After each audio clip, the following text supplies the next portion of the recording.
आज एनसीपीएपी गट के कार्यकारी अध्यक्ष मुमताज शाह की अगुवाई में मुंब्रा के पार्टी कार्यालय में एक पत्रकार परिषद आयोजित की गई, जिसमें एमआईएम के राशिद खान अपने साथियों के साथ एनसीपीएपी गट में शामिल हो गए। पार्टी से टिकट न मिलने पर नाराज एमआईएम के राशिद खान ने मीडिया से क्या कुछ कहा है, आइए जानते हैं। आपके दफ्तर में क्या कहना चाहेंगे, क्या विषय? सबसे पहले तो मीडिया के जितने साथी हैं सबका मैं तहे दिल से इस्तकबाल और उनका शुक्रिया अदा करता हूं कि आज हमारी कलवा मुर्रा विधानसभा ऑफिस में आप लोग तशरीफ़ ले आए। आप देख रहे हैं कि थाना म्यूनसिपल कॉरपोरेशन का इलेक्शन हो रहा है। सबसे पहले तो मुमरा के हमारे जितने कलवा और मुमरा के जो वोटर्स हैं सबका एक मैं शुक्रिया अदा करता हूं कि मतलब आपको 15 जनवरी को वोट देना है। और एक तब्दीली के तहत थाना म्यूनसिपल कॉरपोरेशन का जो राष्ट्रवादी पार्टी का नारा था कि मुमरा कौसा के नौजवानों को लेकर जिस तरीके से हम आगे बढ़ेंगे और मुमरा में हम क्या दे सकते हैं, विरोध तो ठीक है, सब सारी सच्चाई और सब लोग वो बात जानते हैं। आज सबसे बड़ी बात है कि खासकर मुमरा कौसा के 26 नंबर से लेके 30 number panel, 31 number panel, 32 number और 33 नंबर, 29 नंबर पे राष्ट्रवादी पार्टी अजीत दादा पवार, हम नजीमुल्ला साहब की क़यादत में काम करते हैं। हमारे पूरे पैनल बेहतरीन तरीके से तैयार है। मुमरा कौसा में एकदम अच्छे और बेहतरीन कैंडिडेट दिया है। शहर के लोग सिर्फ इंतज़ार कर रहे हैं, खासकर युवा और नौजवान। जो आप देख रहे होंगे कि राशिद खान बेचारा आज एमआईएम में थे, ये हमारे साथ जुड़ गए हैं, कहीं भी थे काम कर रहे थे, आज हमारे साथ जुड़े हैं। हमको एक ताकत मिली है। स्टूडेंट जो विंग होती है उसके ये अध्यक्ष थे और नौजवानों का काम है इस शहर को आगे ले जाने के लिए। इस बच्चे ने जो काम किया है मुमरा कौसा में, मैं कह सकता हूं कि ठीक है एमआईएम में थे, काम करते थे, लेकिन काम करने का हौसला था। इस शहर के नौजवानों के पास जब प्ले ग्राउंड का मसला एक बार नहीं, लगातार इस नौजवान ने मुमरा कौसे के युद्ध को देखा, क्योंकि युद्ध के लिए दो ही चीज़ सबसे बड़ी ज़िंदगी में स्टार्ट होती है, स्टार्ट करता है एजुकेशन से और खेलने से। ये दोनों काम अगर जब नौजवान 7 साल 8 साल का पढ़ाई तो शुरू कर देता है, लेकिन उसकी ज़िंदगी में ये बहुत बड़ी अहमियत रहती है। तो वाकई में राशिद खान ने जो काम किया है, मेरी राष्ट्रवादी पार्टी कलवा मुर्रा विधानसभा की पूरी टीम उसका इस्तकबाल करती है। हमारे स्टूडेंट विंग के अध्यक्ष यहाँ बैठे हुए, उनके साथ में इनकी पूरी टीम ने नजीमुल्ला साहब की क़यादत में हमारे साथ प्रवेश किया है। ये बहुत सारा काम किया है। ये मीडिया के माध्यम से मुमरा कौसा के लोगों को बताना चाहते हैं कि कितना ज़रूरी है इस शहर के अंदर बदलाव ले आना, क्योंकि झूठ की बुनियाद पे जो सियासत चल रही है हमारे शहर के अंदर, आप उसको देख रहे हैं। जिस तरीके से एक कैडर, कोई भी पार्टी का जुड़ा हुआ कैडर होता है, जो काम करने वाला कार्यकर्ता होता है, पोस्ट होल्डर होता है, जिस पार्टी से जुड़ा रहता है उसको एक उम्मीद रहती है। लेकिन इस शहर के उन पॉलिटिकल लीडरों की उम्मीद को ख़त्म करने का काम किया गया है, जिस तरीके की हरकत हुई है, क्योंकि हमेशा वो लोग झूठ की बुनियाद पे सियासत करते हैं। हम क्या सही देना चाहते हैं मुमरा कौसा की आवाम को, ये बताना चाहते हैं कि हम मुमरा कौसा में तब्दीली जिस तरीके से हो रही है वो हम किस तरीके से लाना चाहते हैं, करना चाहते हैं। उसकी सबसे पहली चीज़ मुमरा के नौजवानों के लिए, प्ले ग्राउंड के लिए, जिस शख्स ने, इसकी पूरी टीम, इनके साथ जुड़े हुए और जो लोग भी थे, चाहे जहां भी थे, जैसे भी थे, लेकिन पहल इस नौजवान ने की, आज हमारे सामने मौजूद है। मैं चाहता हूं कि रशीद खान साहब, आप जो हैं आज हमारे साथ प्रवेश किए, मीडिया के सामने आप अपने ख्यालात का इजहार करें। एमआईएम छोड़ने के बाद में आप उसके बाद में नहीं, अभी बात तो कर, पार्टी भी क्यों ज्वाइन किया? नहीं, पहले बात तो कर ले वो अपने। अस्सलाम वालेकुम। तो जैसे मैं देखो एकदम ये प्रेस कॉन्फ्रेंस भी मैं लेना नहीं चाहता था, न्यूज़ वालों के सामने भी मैं आना नहीं चाहता था, लेकिन मेरे खुद साथ के अपनों ने, मेरे घर वालों ने, मेरे एरिया के जो मेरे साथ वाले थे, जिन्होंने रिक्वेस्ट की थी मेरे को खड़े रहने के लिए, बार बार उनके लगातार कॉल और उन तक जो झूठ पहुंच रहा था, वो झूठ को उन्होंने बोला कि भाई इनके सामने रखना, इनकी मक्कारी दिखाना जनता को जो ज़रूरी है। इसके लिए आज मैंने जो है वो प्रेस कॉन्फ्रेंस के लिए भी हाँ बोला, नहीं तो मैं प्रेस कॉन्फ्रेंस भी मतलब नहीं लेने वाला था, क्योंकि मेरे को अब इनके बारे में बात ही नहीं करना था। इनके चेहरे की तरफ देखकर जो है ना, मैं इनके बारे में बात ही नहीं करना था। मुझे स्टार्ट से बता दूँ, एक मैंने शहर में बार बार बोला था कि लॉलीपॉप, एक लॉलीपॉप होता है और एक लॉलीपॉप से बढ़कर जो मक्कारी होती है, वो मक्कारी आज मैंने 13 साल 2012 में मैंने MIM ज्वाइन किया था। 2012 से सभी पत्रकार, सभी जितने भी लोग हैं मुंब्रा के, वो सभी जानते हैं मेरे काम को। मैंने हर एक चीज़ में रोड पर उतर कर काम किया, आगे बढ़कर काम किया।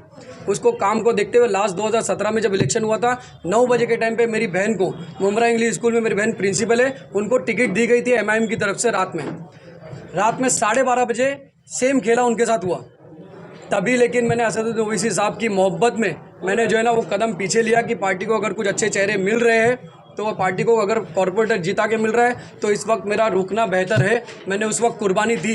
लेकिन 2017 के बाद अब जो है 9 साल, टोटल 14 साल मेरा जब इंटरव्यू हुआ, मैंने इच्छुक फॉर्म जो है वो जैन से भरा था, डी से इच्छुक फॉर्म सबमिट किया था, जैन से डी से मेरा इंटरव्यू हुआ। इम्तियाज जलील सर ने इंटरव्यू लिया मेरा, उसके अंदर मैंने जो है वो इंटरव्यू में कहा कि जो है वो डी से मैं फॉर्म भर रहा हूँ जैन से।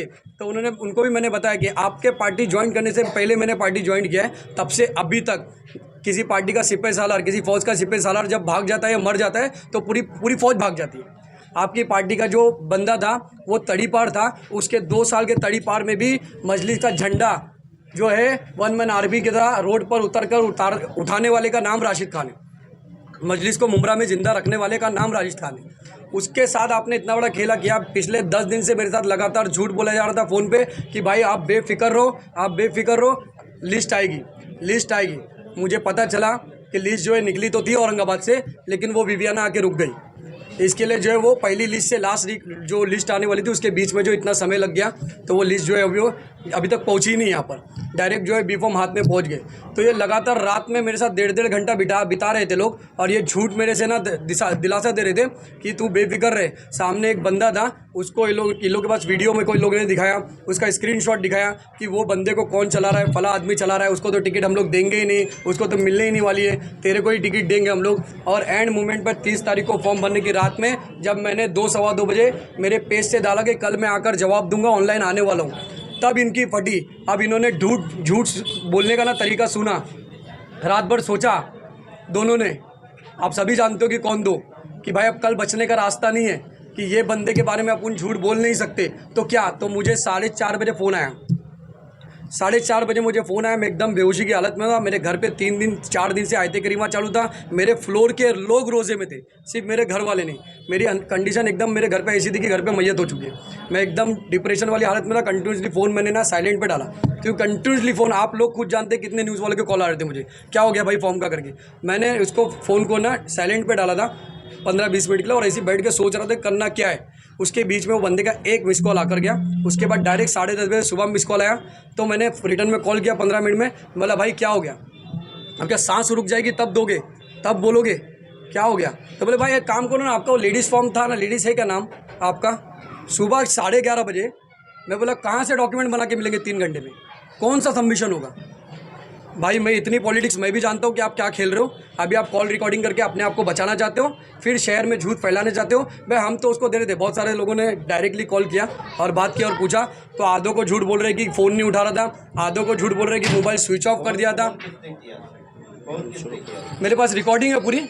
आप जो है ना, अगर नहीं बात मुझे जो है मेरे दोस्तों ने बताया और मजलिस के लोगों ने बताया, मजलिस के लोगों ने प्रेस कॉन्फ्रेंस ले रहे हैं, आप बता रहे हैं, कंटिन्यू बात करके मतलब नहीं। आप पूछिए, आप पूछिए, अभी बात खत्म हो जाएगी। आप पूछिए।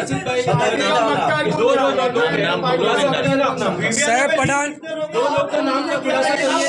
मेरा भी यही सवाल है। विवियाना पे आपने बोला कि लिस्ट रोका गया, तो किसने रोकी है लिस्ट? आपका टारगेट डेली जो है मैं सैफ पठान भाई से मैं रिक्वेस्ट करूंगा कि आपके मोबाइल से आप कॉल लिस्ट निकालें।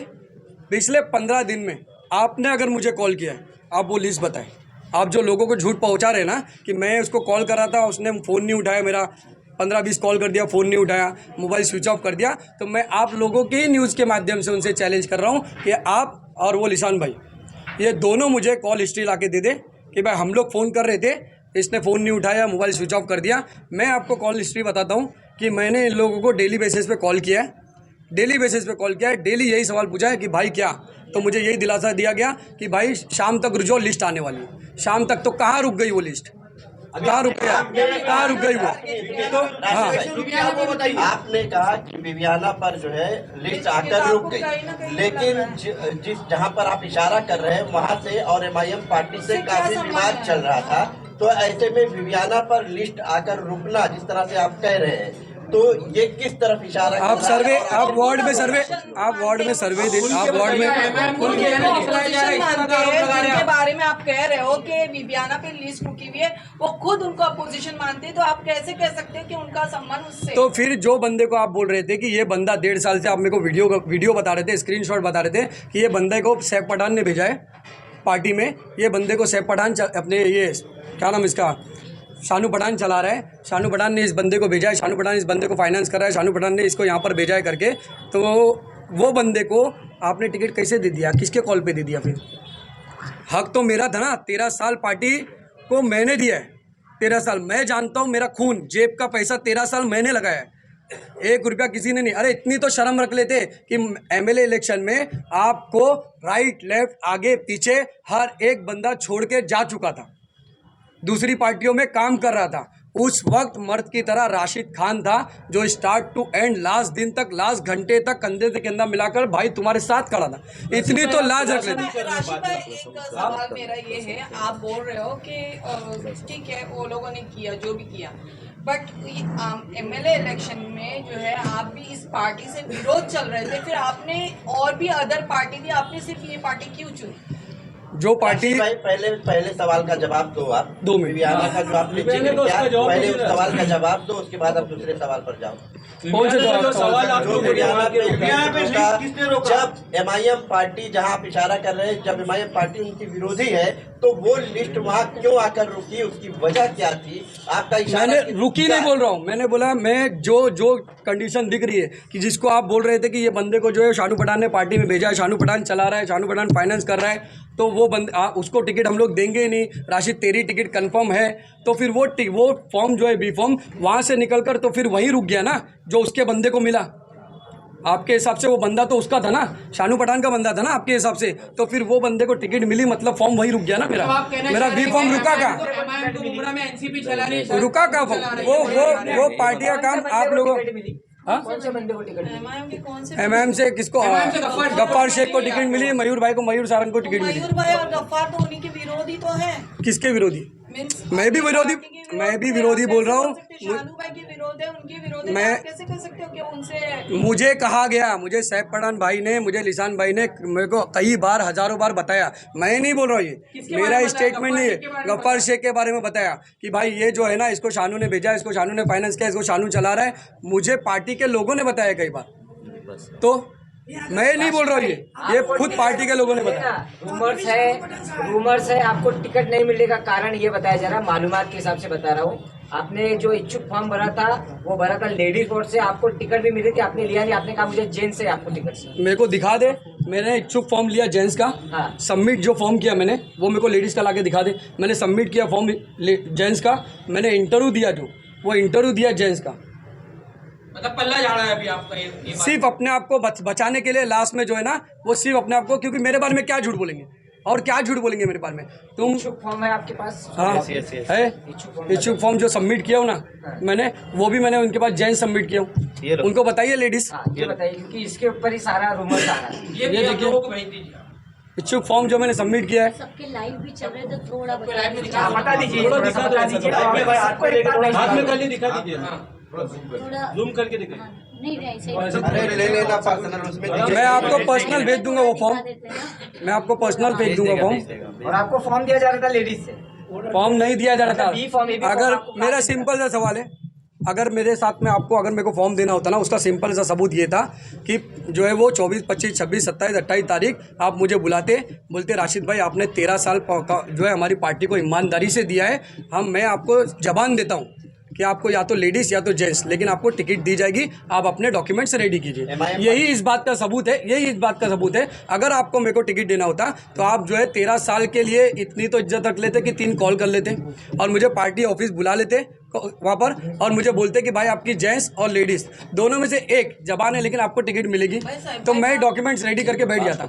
लास्ट 30 तारीख को आप सुबह 11 बजे मुझे बोलोगे कि भाई वो आपका लेडीज़ फॉर्म है क्या, लेडीज़ भर दो ना, तो फिर आप मुझे आप जवाब दो कि वो 11 बजे से 3 बजे के बीच में लेडीज़ सबमिट होगा क्या डॉक्यूमेंट नहीं बन के? सैफ पठान का कहना है कि वो आपको बार बार कॉल कर रहे थे, पर दिखाओ आप लिस्ट। दे रहे थे, आपको लेडीज का फॉर्म दिया जा रहा था उसकी जगह। 11 बजे के बाद आप लोगे, सुबह 11 बजे के बाद लेडीज़ फॉर्म आप लोगे क्या? 25, 26, 27, 28 तारीख, 3 दिन पहले, 4 दिन पहले, 2 दिन पहले अगर आपको देना होता है ये सब लॉलीपॉप अपने पास रखो। 13 साल में आपकी इतनी पॉलिटिक्स मैंने भी सीख लिया हूँ, मैंने भी समझ लिया हूँ। आप ही लोगों के साथ में रह के, और शहर को भी बताने की ज़रूरत नहीं है। मैं अभी भी आपको ओपन चैलेंज देता हूँ, दोनों बंदे सैफ पठान और राशिद खान मुमरा के वो कोने से साथ में निकल, यहाँ से कौसा क्रॉस कर लो, देखते वोटिंग करा लेते कि इल्ज़ाम किसके ऊपर है। राशिद, मैंने सवाल किया था, आप हमेशा जो है बीजेपी और उसको लेकर बहुत विवादित बयान देते थे। आपने हमेशा जो है बुरके के ऊपर बयान हो या किसी पर भी, मस्जिद के भोंगे पर था, हर चीज़ पे बैनर के ऊपर आपने जो है भोंगे पर हर चीज़ पे आपने आवाज़ उठाई। आपको और भी बहुत सी पार्टी थी, फिर भी आपने ये राष्ट्रवादी इनका ही क्यों चुना? पार्टी को बीजेपी का जबकि इसी को बीजेपी का आपकी तरफ से आरोप रहता था कि ये बीजेपी के समर्थक है, आज आप इसी पार्टी यही पार्टी को क्यों लेके चल रहे हो? बीजेपी का जो अभी हाल ही फिलहाल ही में जो है ना, वो गठबंधन पहली बात तो टूट चुका था बीजेपी से। दूसरी बात जो है, आप मेरे को बताओ, मैं तो 13 साल से काम कर रहा हूँ जनता के लिए, चाहे वो कोई भी मुद्दा हो, एजुकेशन हो, ग्राउंड हो, कोई भी हो। मेरे को काम करने के लिए ओरिजिनल प्लेटफॉर्म की ज़रूरत थी, सही प्लेटफॉर्म की ज़रूरत थी। 13 साल मैंने जो है ना लोगों को बोला, रिक्वेस्ट किया कि मैं जहाँ खड़ा हूँ वहाँ लोग खड़े रहो। अब मैं 2 दिन से, आज प्रेस कॉन्फ्रेंस कभी हुई है, फॉर्म कभी सबमिट हुआ है, मुझे धोखा कभी दिया गया।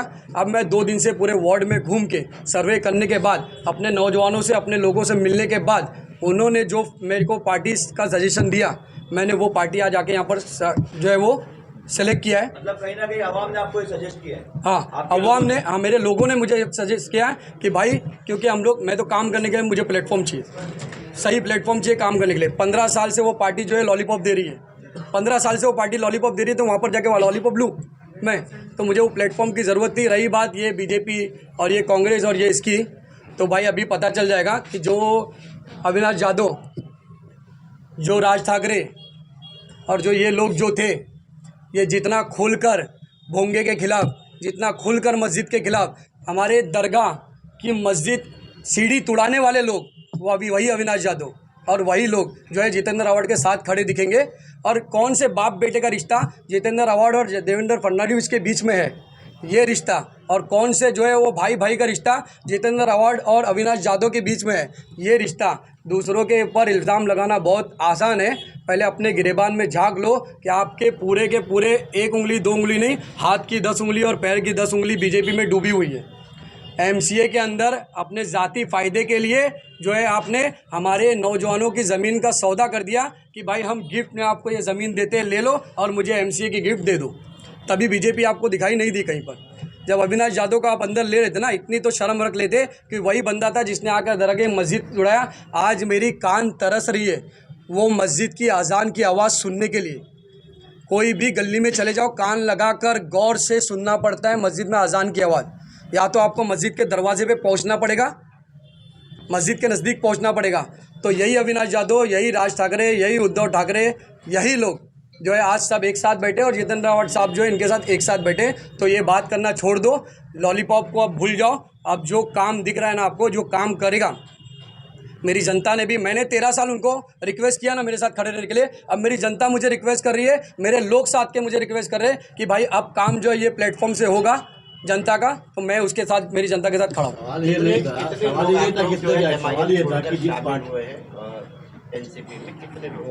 मेरी एमआईएम की पूरी टीम अल्हम्दुलिल्लाह जो है स्टूडेंट विंग की पूरी टीम है, और दूसरे भी कई लोग हैं जो कल ही प्रवेश करने वाले थे। आने वाले 1-2 दिन में आप देखोगे ऑलमोस्ट 80% जो है ना वो एमआईएम के जो लोग जो हमारे साथ थे वो जो है पूरे जो है पार्टी में इंशाल्लाह प्रवेश कर चुके होंगे 1 से 2 दिन में। और दूसरा एक सेंटेंस चल रहा था इलेक्शन से पहले कि भाई हमने इतना काम किया है ना कि हमारी ऑफिस के बाहर ना फॉर्म बटने के लिए ना लाइन लगेगी, लाइन मजलिस की। तो मैं इम्तियाज़ जलील साहब को, असलुन ओवैसी साहब को मैं ये मैसेज पहुंचाना चाहता हूं कि ये जो लोग अब तक झूठ पहुंचा रहे थे कि ऐसा काम करके दिखाएंगे, मुमरा में मजलिस को पहुंचाएंगे कि हमारे पार्टी ऑफिस के बाहर फॉर्म के लिए लाइन लगेगी, यही लोग स्टेडियम में फॉर्म हाथ में लेकर भिखारियों की तरह घूम रहे थे। आपा फॉर्म ले लो ना भाई, फॉर्म ले लो ना भाई, तुमको नहीं मिला क्या भाई, ले लो ना। वो लोग जिन्होंने 5 साल मजलिस को गाली दिया, मेरे सदर को गाली दिया, असदुद्दीन ओवैसी साहब को गाली दिया, वो लोग को इन्होंने 8 दिन पहले टिकट दी। और जो बंदा 13 साल मजलिस का झंडा बाकायदा खड़ा रहा लेकर, उसको एक कॉल करने के लिए इनके पास टाइम नहीं था। क्या नाम था उसका? हमारे साथ पार्टी के जो पहले के जो ये रह चुके हैं, मुमरा के सदर रह चुके हैं। पार्टी लेवल से अलग भी आपका कुछ पर्सनल मैटर था क्या? कॉल नहीं किए, नहीं दिए टिकट आपको? वो उनको पता है, वो मुझे नहीं पता क्या दुश्मनी क्या नाराज़गी होगी, लेकिन जो झूठ लगातार मेरे साथ बोला जा रहा था भाई, ये मैं आपको एक मौका और जनता ने दी, तो किस मिशन पे आप काम करोगे? पहले आपका पहला मिशन क्या रहेगा?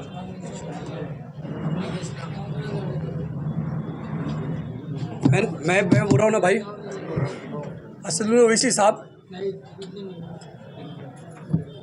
13 साल नहीं, मैं आने वाले 33 साल भाई, एक बार बुलाकर, मैं उनमें से कसम वसम नहीं खाता हूँ, एक बार आप ऑफिस पर बुलाकर मेरे को बिठा देते ना, एक बार ऑफिस पे आकर आप बिठा देते ना मेरे को बुलाकर कि राशिद एक बार कुर्बानी दिए, मैं क्या कसम कहूँ, मैं 33 बार कुर्बानी दे सकता हूँ असदुद्दीन ओवैसी साहब के लिए, 33 बार, एक बार बुला लेते। साहब का एक बयान घूम रहा था कई दिनों से कि अगर टिकट ना मिली तो भी मजलिस की मोहब्बत में लोग काम करें, तो आप जब इतने जज्बाती हो रहे हो अभी, तो आपने उसके ऊपर क्यों नहीं नजर किया?